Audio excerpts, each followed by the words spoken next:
Mastering supply and demand in trading is one of the most effective ways to unlock consistent and significant profitability. By understanding the dynamics between buyers and sellers in the market, traders can develop a strategic edge. This approach focuses on identifying key price zones where the market is most likely to react due to strong buying or selling pressure. When done correctly, supply and demand trading offers a straightforward yet powerful method to align with the actions of the market's largest and most influential players. In this guide, I will walk you through the essential principles of supply and demand trading step by step. It's crucial to follow along carefully, as each concept builds upon the previous one. Skipping any part may lead to misunderstandings or missed opportunities.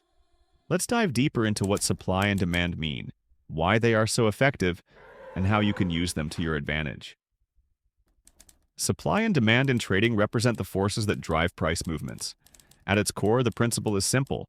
When there are more buyers than sellers, prices go up, and when there are more sellers than buyers, prices go down. However, identifying the exact zones where these imbalances occur requires precision and a keen understanding of market behavior.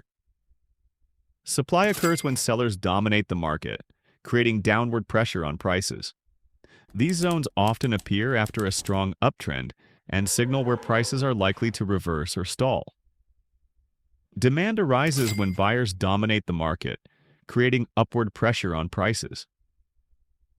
These zones typically form after a significant downtrend, where buying interest begins to outweigh selling pressure. By pinpointing these zones, traders can anticipate where the market is likely to reverse or continue its momentum. This ability to predict price reactions provides a significant advantage over those who rely solely on lagging indicators or speculative guesses.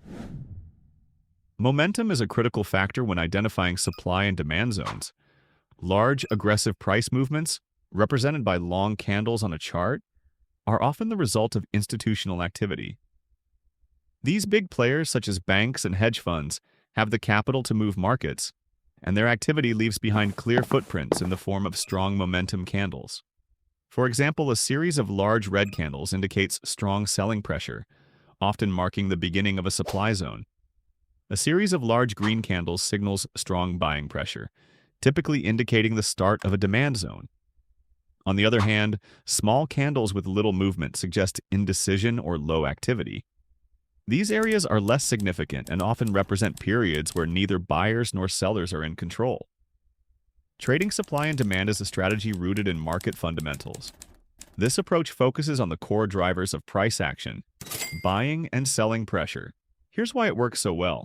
As retail traders, we lack the financial power to move markets, but by identifying and trading alongside these zones, we can effectively follow the money. Imagine spotting a demand zone where institutions are heavily buying. Would you follow their lead? The answer is obvious, yes. Aligning with their actions allows you to ride their momentum instead of fighting against it. Supply and demand zones act as magnets for price.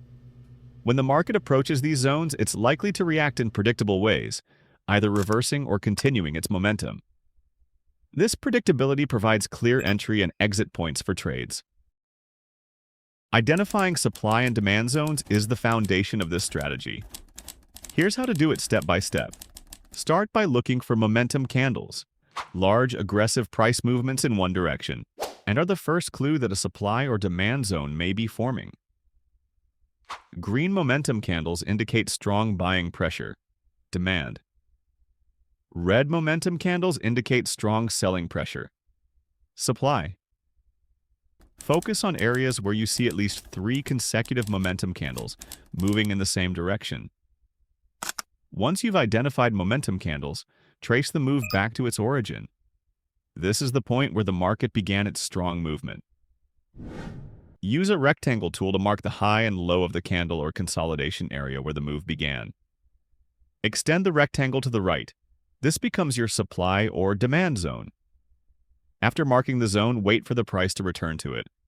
This is known as a retest and provides an opportunity to enter a trade. During the retest, observe how the price reacts. If the price approaches a demand zone and shows signs of rejection, it's a signal to buy. If the price approaches a supply zone and shows bearish rejection, it's a signal to sell. Not all zones are equally strong. To confirm a zone's validity, look for the following. Multiple rejections of the zone in the past. High volume near the zone indicating strong participation. Confluence with other tools, such as Fibonacci retracements or moving averages. While supply and demand trading is straightforward, there are common mistakes to watch out for. Not all sideways movements represent supply or demand. True zones are characterized by significant momentum following the consolidation. High volume strengthens the validity of a zone. Low volume may indicate a weaker zone or lack of interest. Always wait for confirmation before entering a trade. Jumping in prematurely can lead to unnecessary losses. Trading supply and demand involves more than just identifying zones. You need a structured approach for entries, stop losses, and take profits. Limit orders. Place a limit order at the zone, allowing the trade to execute automatically when the price reaches it. Entries. Wait for price rejection at the zone before entering manually. Look for candlestick patterns like bullish or bearish engulfing candles. Always protect your trade with a stop loss. Place it below the demand zone for a buy, or above the supply zone for a sell. Set your take profit level at the next supply or demand zone, or a Fibonacci extension level for precision. Advanced techniques for supply and demand trading include analyzing zones on higher time frames for stronger levels, and combining indicators like moving averages or RSI to improve accuracy.